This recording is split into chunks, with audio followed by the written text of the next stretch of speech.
Աղավարում ինձ է միացել Alpha News-ի գլխավոր խմբագիր Տիգրան Քոչարյանը եւ Տիգրան, ինչպես դիտեցինք մեր գործընկերուհու պատրաստած ռեպորտաժը, հայ-ռուսական լարվածության պատճառով գյուղացիները ծանր վիճակում են հայտնվել եւ բերքը չեն կարողանում նույնպես այսպես ասած ջրի գնով վաճառեն։ Ինչ է սպասվում սովորական գյուղացուն եւ առհասարակ փոխհատուցվելու է, չի փոխհատուցվելու այս ամենը։ Դե վերջինը ես չգիտեմ փոխհատուցվելու է թե ոչ, ասում են, որ Եվրոպան ասում են, որ փոխհատուցվել է, բայց դեռևս կոնկրետ մենք որևէ ծրագիր չենք տեսել կամ որևէ տեսանյութ չենք տեսել, որ կառավարության պատասխանատուները, օրինակ էկոնոմիկայի նախարարը գնա եւ նկարվի գյուղացիների հետ կամ ֆերմերների հետ, որոնք ասեն, այո, մեզ փոխհատուցվել է, շնորհակալություն, Փառքեշատ Նիկոլ Փաշինյան, դեռևս մենք այդպիսի բան չենք տեսնում, ավելին որոշ տեղեր կասկածներ առաջանում, որ այդ եվրոպացիների տված 50 միլիոն եվրոն մսխվել է, հա, եւ չի հասնելու գյուղացուն։ Ավելին կորուստները շատ ավելի շատ են, քան հնարավոր է փոխհատուցել եւ ասենց հատվածաբար օրինակ այսօր կատնամուտներ կեն արգելել, ներմուծել, տեսել եմ կառավարական որոշ կայքեր Telegram կանալիքներ, իրենք գրել են, որ դա խնդրեմ չի, 16 միլիոն դոլարը դա Եվրոպայի մեր խնդիր չի, Եվրոպան թող բացի ճանապարհը եւ մենք ինքը կարող է այդ ամեն ինչը գնել, հարցը առաջանում իսկ ինչն են գնելու եվրոպացիք, հիմնականում ինչ էր արտահանվում, Ռուսաստան դա պանիրներ կամ պանիրատեսակներ որոշակի, ում է պետք Եվրոպայում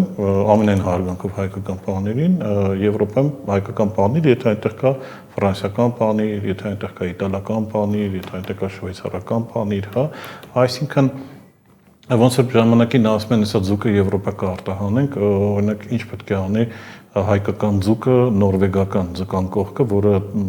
անգամներ ավելի շատ է եւ եվրոպացիք սովորեն այդ ձկանը։ Այսինքն այստեղ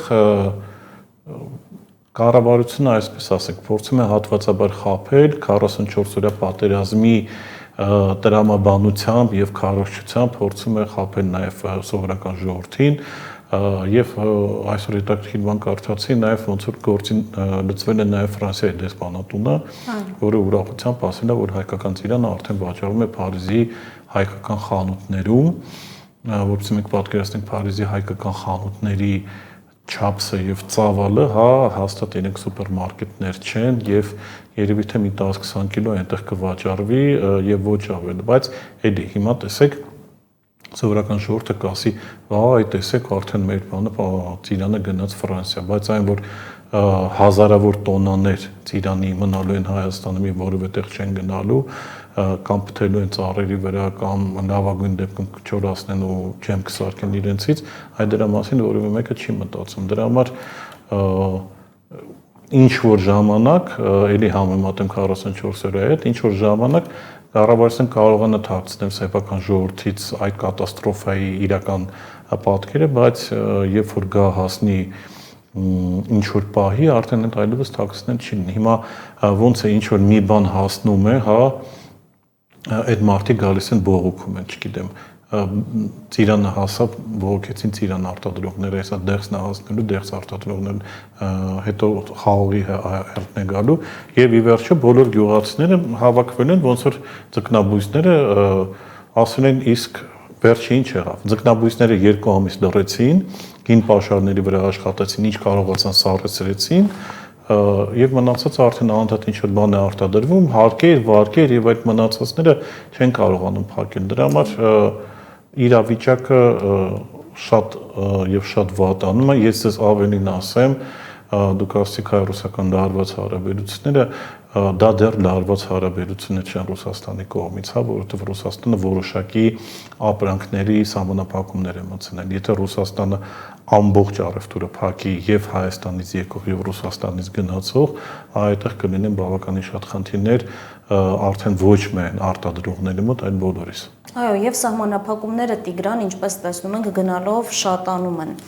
Մեր հասարակության մի մասը ասում է, որ սա տնտեսական հարված է Հայաստանի Հանրապետությանը, մյուս մասը ասում է, որ Մոսկվայի կողմից Երևանին քաղաքական նախազգուշացում է, ինչ է իրականում տեղի ունենում։ Ցիտելով դասականին եւ, հա, որովհետեւ Այո, դա տնտեսությանը խփում է, բայց սա Ռուսաստանի պահանջներից մեկն է այն առումով, որ Ռուսաստանը մի քանի անգամ բաց տեքստով Պուտինի մակարդակով, Լավրովի, Զախարովի, այսինքն պետական պաշտոնյաների մակարդակով ասել է. «Մեզ ասեք, դուք ուր եք գնում։ Եթե դուք գնում եք Եվրոպա, եկեք բաժանվենք։ Եկեք սկսենք բաժանման գործընթացը։ Ուզում եք փափուկ բաժանվենք, եկեք փափուկ բաժանվենք, բայց եթե դուք շարունակում եք մեր աչքերին թոս փչել, որ մենք ԵԱՏՄ-ին նվիրված ենք, դուք մեր դաշնակիցներ եք եւ այլն, բայց զուգահեռ ձեր ամբողջ տնտեսությունը փորձեք ձևավորել այնպես, որ դա ինչ որ դեպի Եվրոպա գնա, ընդ որում էլ եմ ասում, տնտեսությունը վերջինն է, ինչի վրա աշխատում է Հայաստանի կառավարությունը, որպեսզի համապատասխանի եվրոպական ստանդարտների, այդ ժամանակ արդեն Ռուսաստանը ասում է, ես հասկանամ, ես ինչ անեմ եւ ոնց եմ անելու։ Ավելին Ռուսաստանը հստակ ասում է, որ ինքը Հայաստանի իշխանություններին չի վստահում, ինքը Հայաստանի իշխանությունների կարծիքը իրեն չի հետաքրքրում եւ Ռուսաստանը հորդորում է Հայաստանի իշխանություններին անցկացնել հանրաքվե, որովհետեւ Ռուսաստանը հասկանա հայ ժողովուրդը պատրաստ է գնալ կորուստների, պատրաստ է գնալ նոր փորձությունների, պատրաստ է մասամբ ինչ որ չափով կամ ամբողջ չափով ունես զրկվել, հա, որոշակի բառերով խոսքը գնում է բիզնեսմենների, գյուղատնտեսների մասին, թե հանուն անհասկանալի մշուշոտ Եվրոպայի, թե ամեն դեպքում հայ ժողովուրդը չի սատարում Նիկոլ Փաշինյանի այս պրոեվրոպական հապշտապ կուրսին եւ այլևս չի հավատում այն հեքիաթներին, որոնցով իրենց փորձում են խաբել, որ հեսա կգնանք Եվրոպա, տեսեք ինչ է կատարվում։ Եվ Ռուսաստանը ինչ որ չափով, այո, իհարկե դա դաժան է, այո, իհարկե ոչ մեկից դուրս չի գալիս, որ մեր գյուղացին տուժում է, բայց ինքը ցույց է տալիս կինոյի լեզվով ասած տրեյլերը, հա, ինչ է հնարավոր լինի, արդեն ոչ թե դեղ ծածկողի կամ ձկնաբույծի հետ, այլ կոնկրետ բոլորի հետ, եթե ամեն դեպքում Նիկոլ Փաշինյանը առանց կարծիք հարցնելու հայ ժողովրդի Հայաստանը տանի այդ ավանտյուրը, որի անունքը դրել է եվրոպական կուրս, բայց իրականում դա Հայաստանը դարձնել Թուրքիայի ինչ որ մի գաղափար։ Եվ թեև քննարկում ենք, որ այս ամենը քաղաքական նախազգուշացում կարող է լինել Երևանին, Տիգրան,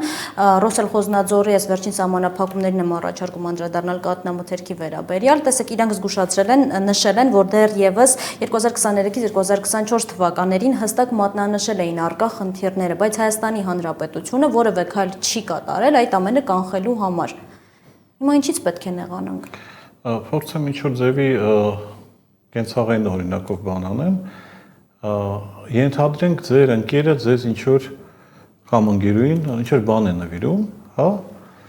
կամ դուք ինչ որ բան եք խնդրում իրան, ինքը ձեզ ինչ որ բան է տալիս,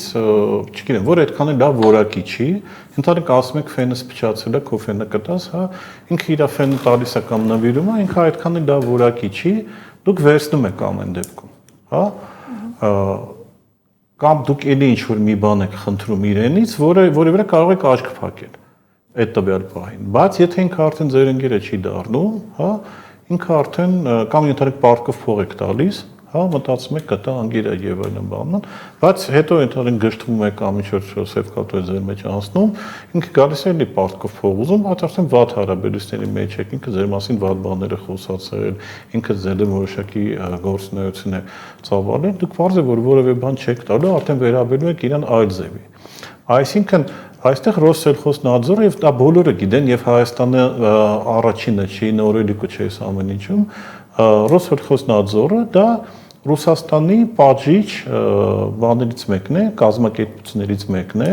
եւ դա Ռուսաստանի know-how-ն չի, դա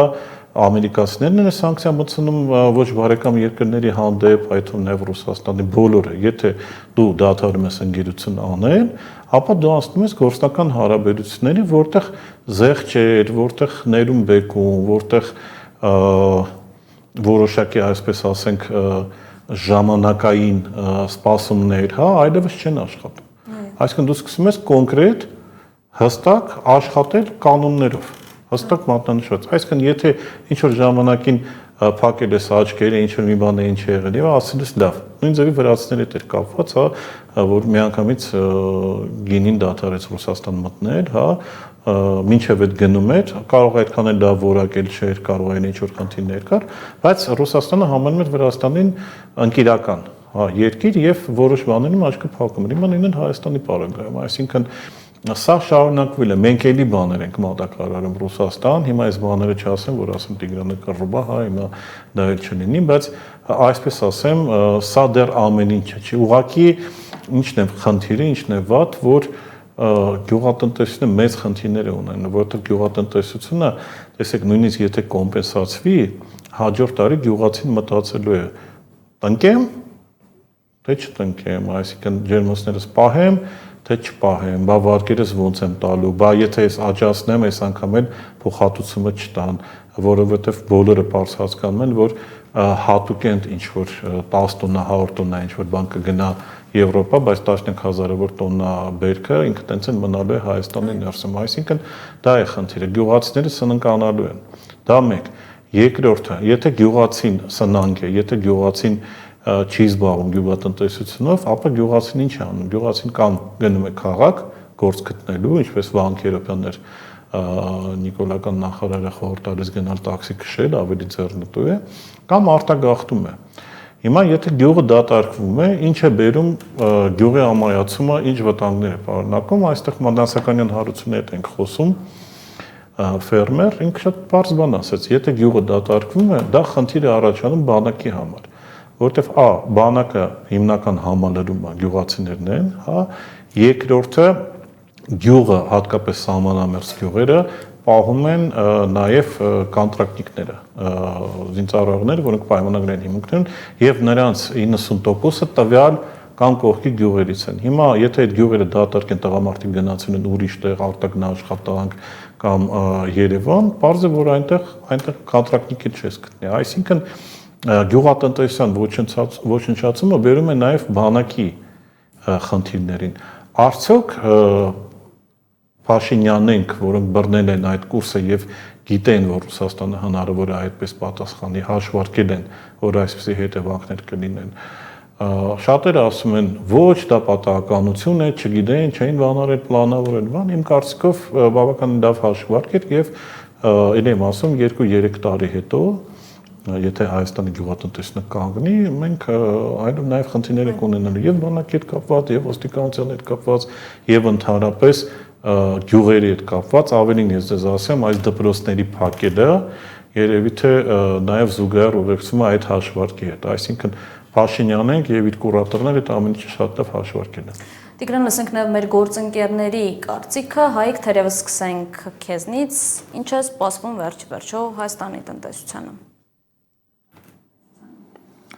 Շատ լուրջ խնդիրներ, որովհետև եթե Նիկոլ Փաշինյանին չհաջողվի ընդհանուր հայտարարի գալ ռուսական կողմի հետ, մենք տեսնում ենք, որ հայկական գյուղմթերքը գոնե առնվազն մոտակա տարիներին չի կարողանա ամրապնդվի եվրոպական շուկայում, բայց բացի այդ այլ խնդիրներ էլ կան, մենք տեսնում ենք նոր սահմանափակումներ, չի բացառվում գազի գնի թանկացումը, առաջին քայլը ռուսական կողմը արել է, հենց նույն գինը չեն բացացնի, բայց այդ էքսպորտային турքերը ավելացնելով դա կբերի 30%-ով գնի թանկացմանը։ Տեսնենք, շատ բարդ ժամանակ է սպասում, այլ հաց մենք մի քանի անգամ մեր եթերներում դրա մասնատեն խոսել ենք, որ եթե նախկինում գոնե հասկանալի էր ինչի դիմաց են մեր քաղաքացիներ զրկանքներ կրելու 90-ականներին դա պատերազմ էր Արցախում եւ այլն, ապա այժմ Հայաստանի իշխանությունները մեր բնակչությանը առաջարկում են, ասում են եկեք դժվար օրեր լինեն, զրկանքներ կրեք, միայն թե իշխանությունը ցանկացած գնով մնա մեր մոտ։ Եվ Արթուր, թերևս վերջին շրջանում շատ է խոսվում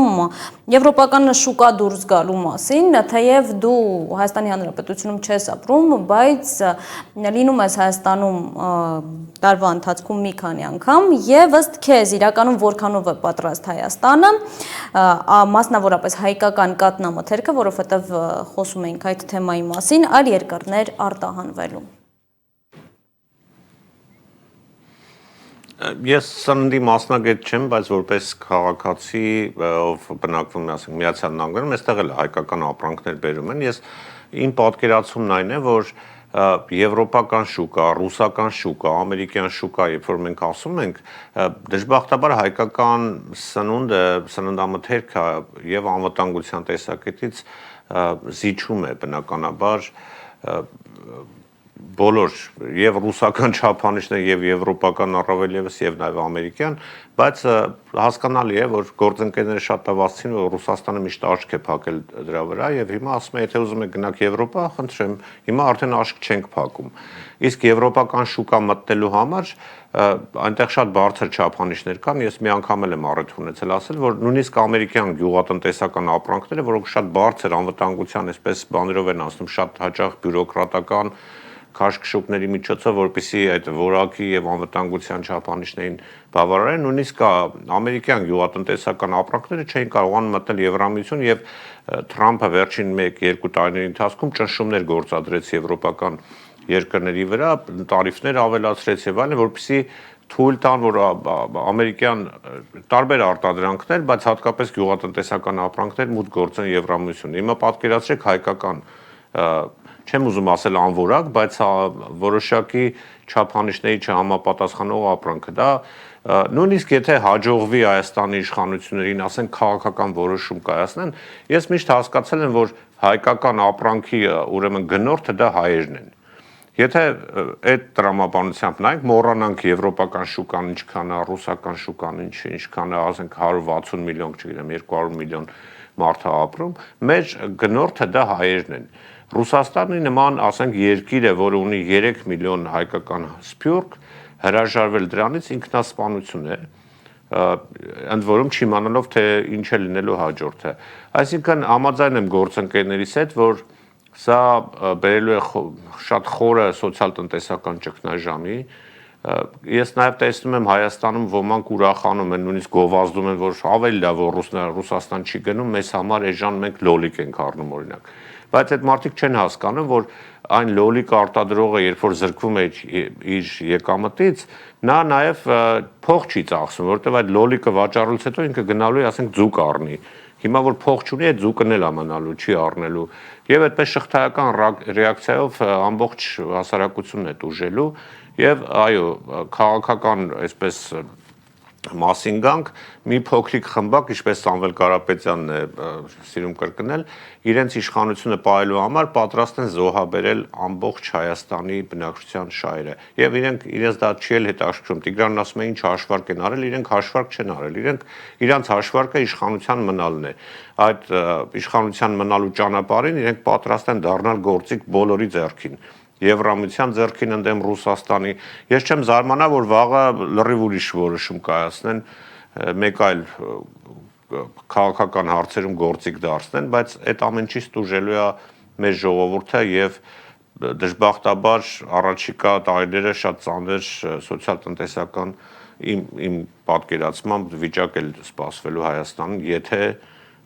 կտրուկ եւ կոնկրետ քայլեր չարվեն, ինչի մասին այդպես մեծ հույսեր չունեմ։ Շնորհակալություն Արթուր, եթերը կշարունակեմ վարքյաններ անց։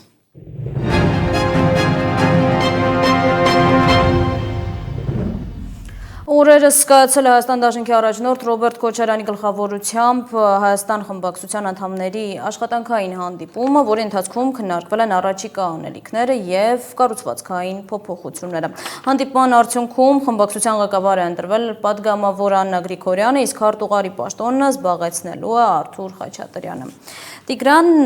Աննա Գրիգորյանի ընտրությունը խմբակցության ղեկավարի պաշտոնում բավականին հետաքրքիր քայլ է։ Ինչ կասեք։ Հա, հետաքրքիր քայլ էր, որովհետև ընդհանրապես Հայաստան դաշինքի շուրջ որոշակի խոսակցներ էր գնում եւ ինձ թվում է հանգուցալուծվել է լավագույն ձևով դեռ ռեակցիայից է երևում, որ դուք եք կողմնակից այսպիսի վիճակի։ Այո, Աննան փորձառու քաղաքական գործիչ արդեն կարելի է ասել եւ 2021 թվականից մինչև 2026 թվական լավագույնս դրսևորել է իրեն որպես անդիմադիր պատգամավոր, մենք բոլորս հիշում ենք ելույթները, մենք բոլորս տեսնում ենք ինչ հիստերիկ իրավիճակների մեջ է ընկնում Նիկոլ Փաշինյանը, ավելին Աննա Գրիգորյանի հարցերից հետո Նիկոլ Փաշինյանը բավականին հետաքրքիր ինֆորմացիաներ էր ոնց ասեմ, բացահայտում, հա, երևի չէր ուզում, բայց ժողովրդական լեզվով ասած որ տեսնում էր, հա, եւ սա միայն լավ կողմից է նկարագրում Աննային, տեսեք, քանի որ ինքը եւ եւս մի քանի հոգի, նշեմ նաեւ Կրիստինե Վարդանյանին, Ագնես Ախամանին, ցավոք սրտի Գարլիկ Դանիելյանը դեռևս չի անցել ազգային ժողով, բայց ինքն էլ երևի անցնի, երևի ամենաակտիվն էին, հա, եւ շատ ավելի լավ հասկանում են այդ պարլամենտարիզմը, պարլամենտի ամենօրյա աշխատանքը, օրենսդրական աշխատանքը, կոպիտ ասած գործի ժամանակին գնալ, ժամանակին դուրս գալ եւ այդ կողմից երևի թե լավագույն տեխնացուն հենց Աննան էր եւ ես հույսով եմ, որ ինքը կարողանա այսպես ասենք կոորդինացնել, ոգևորել դաշինքի աշխատանքը, որովհետեւ ինեմ ասում դժվար օրեր են սպասում եւ այդքան ամեն ինչ հեշտ չի լինի, հույս ունեմ, որ դաշինքներ իր կողմից, հա, նաեւ 20 տարի Կոժանդակի Աննային, որովհետեւ ինքը փաստորեն դուրս է գալիս առաջիկից, իսկ առաջիկցում հայտնվել հատկապես ԿՊԱ-ականների դեմ դա բավականին, այսպես ասենք, մեծ քաջություն պետք է ունենաս, որ այդ չելենջը վերցնես։ Այո, նշեցիք, որ այս քայլը կառուցվածքային փոփոխությունը թարմություն է բերելու եւ հետաքրքիր է ըստ ձեզ հանրության կողմից այս քայլը ինչպես կընկալվի։ Տեսեք, ես ուշադրություն ուսումնասիրել եմ, նայել եմ ինչպեսի արձագանքներ են, հիմնականում դրական, հա, եւ ել եմ ասում նույն Աննա Գրիգորյանը, ինչպես նաեւ այսպես ասենք այդ կանացի բատալյոնը, որը թեժ պայքար էր տանում Նիկոլ Փաշինյանի դեմ եւ ել եմ ասում շատերս օրինակ այդ պարլամենտի հարց ու պատասխան վարչապետին նայում են, որովհետեւ նայում են անգամ չգիտեմ Աննան, Կրիստինեն, Ագնեսան ինչ օրի կգցեն Փաշինյանին, իմ կարծիքով այստեղ ինքը կհաջողվի ամեն դեպքում եւ ասեմ մինչեւ ընտրությունները, որ հետևում է ընդհանրենք Աննայի, հետո խոսում ենք Աննայից, էլի կոնկրետ Գրիգորյանի գործնեության մասին մենք տեսնում ենք, որ բավականին ընկալվող էր, բավականին շատ այսպես ասենք ժողովրդական լեզվով լայքեր դիտումներ ուներ եւ բավականին սիրված է, որ մի քանի անգամ նույնիսկ գնացել եք Հայաստան դաշինքի հետ տարբեր տեղեր, տեսել եմ ինչ լավ լեզու է գտնում եւ բնակիչներ հետ եւ երեխաներ հետ եւ նաեւ որոշակի պրինցիպներ ունի, որից մի քայլ չի շեղվում, ավելին Աննա Գրիգորյանը հատուկ է պատգամավորներից էր, որ իշխանությունը թողել է եւ գնացել է ընդդիմություն։ Հակառակ process-ներ մենք տեսել ենք, բայց սա ելի եմ ասում հատուկ է բաներից էր, դեպքերից էր եւ հնարավոր լավ իրավիճակը եւ լավ ապագա կարիերայի առումով մարդ ամեն ինչ թողում է եւ գնում է միտեղ, որտեղ դեռևս անհայտ է ինչ է լինելու, բայց այդ խիզախությունն ինքը ունեցավ անելու եւ իմ կարծիքով այս բոլոր հատկանիշները կա։ Իհարկե ֆրակցիա ոչ թե կառավարել, ես չեմ սիրում այդ բառը, այլ ֆրակցիան կոորդինացնել, դա բավականին բարդ գործ է, բայց ելի եմ ասում, քանի որ Հայաստան դաշինքը հիմնականում իրենից նշանակուր, հա, մարդկանց հավաք է եւ այդ մարդիկ անցել են թողբով, մարդիկ անցել են փողոցային պայքարով, ծանր պայմաններով, ամեն ինչով, իմ կարծիքով այդ դաշինքը կարողանա իրեն լավագույնս ցուցաբերի։ Ես քիչ առաջ նշեցի, որ խմբակցությունը քննարկել է առաջիկա անելիքները։ Ըստ ձեզ ինչ նոր ռազմավարություն կարող է որդեգրել Հայաստան դաշինքը եւ խորհրդարանում եւ Դա իմ կարծիքով կերևա, ներկայապայեն ես չեմ կարող բան անել, որոշակի հետևություն անել, բայց կրկին հետաքրքիր կլինի տեսնել, նաեւ նոր ֆրակցիա է գալու պարլամենտ, հա, եւ այդ ֆրակցիայի գործունեությանն էլ ինձ թվում է մենք ելի խոսենք այս թեմայով, մենք կարող ենք բան անել։ Դե անդրադառնանք այլ թեմաների, Տիգրան, եթե դեմ չեք, ընթերցել եմ քիչ առաջ, որ Ծառուկյանի դեմ ճնշումը գնալով սաստկանում է, այսպես ասած, եւ ձերբակալվել է Արարատ կոմբինատի տնօրենը արդեն։ Սա գիտեք, ինչ որ ոնց որ Նիկոլ Փաշինյանը Ծառուկյանի հետևից է ընկել, հա, եւ չգիտեմ կոնկրետ կան մտադրություններ ինչի համար է հենց Ծառուկյանի հետևից այսպես ընկած, բայց ամեն դեպքում որևէ դրական բան դա Փաշինյանին չի տալիս, հա, այսինքն նույնը կրկնվել է 2015 թվականին, հա, երբ իշխանությունը այն ժամանակ պատժում էր Ծառուկյանին եւ որևէ բոնուս դրանից չշահեց, որովհետեւ ժողովուրդը միշտ կանգնում է այն մարդու կողքին, ով իշխանությունների զոհն է, այսպես ասենք, հա։ Եվ հիմա փաստացի այդ պատժամիջոցներով, այդ վենդետաներով եւ ամեն ինչով Նիկոլ Փաշինյանը ուղղակի ավելացնում է Գագիկ Ծառուկյանի կապիտալը, ընդ որում մենք տեսնում ենք Գագիկ Ծառուկյանը չի հանձնվում եւ պատրաստ չի գնալ հիմա որևէ կոմպրոմիսի, ինչպես օրինակ դա արեց 2015 թվականին, եւ բ կորցնում է նույնիսկ այն մարդկանց մոտ իր եղած շեղածը, հա, ռեյտինգի առումով եմ ասում, որովհետեւ նույնիսկ այն մարդիկ, ովքեր քվեարկել են Փաշինյանին, լինելով Ծառուկյանի աշխատողները, իրանք հիմա գլխներն են տալիս, ասում են, այս ինչ է կատարվել։ Ինչքան է դա շարունակվելու, ինչքան է կալանավորվելու, ես դա չգիտեմ, բայց մի քիչ նման է նաև այդ թեմայով մենք բազմիցս խոսել ենք Նիկոլի հարձակմանը եկեղեցու վրա, երբ որ կաթողիկոսի չկոտրվելը, ռոտական լեզվով ասած, վերես նրան, որ առնվազն երկար ժամանակ հիմա եկեղեցուն չի անդրադառնում Փաշինյանը, այսինքն այստեղ ամեն ինչ կախված է Ծառուկյանի կամքից եւ Փաշինյանը կալանավորի բոլորին, մերձավորներին, շրջապատներին, բիզնեսներ խլի կուլակաթափարի, ինքը մեկավոր բանի չի հասնի։ Նիկոլ Փաշինյան պետք է մեկ բան, որ Գագիկ Ծառուկյանը գլխի կոր գա Նիկոլ Փաշինյանի մոտ եւ այսպես ասենք ստորագրի իր կապիտուլյացիան, բայց դա իմ կարծիքով չի լինելու։ Զարգացման սցենարներին անդրադառնանք, ըստ ձեզ, սա գագաթնակետն է այս գործընթացի, թե կարող են ավելի սրվել եւ ճնշումները շատանալ։ Կանխագուշակել Նիկոլ Փաշինյանի հետագա գործունեությունը բավականին բարդ է, որովհետև բացի ամեն ինչից նաև էմոցիոնալ կոմպոնենտ կա, հա, ինքը հստակ ենթադրենք որոշակի գծեր տանում է, օրինակ հակառուսականությունը 2018 թվականից իր մոտ արված է քայլերով եւ այլն, բայց մեկ-մեկ այն որ ասում է կլապաները գցում է եւ ինքը ինչ որ շատ ավելի կտրուկ քայլ է անում, հետո հետ անահանջում եւ փորձում, այսինքն ինքը գծել է, ստեղ ինքը էլ ինչ է անելու, ես չգիտեմ, էլի, որովհետեւ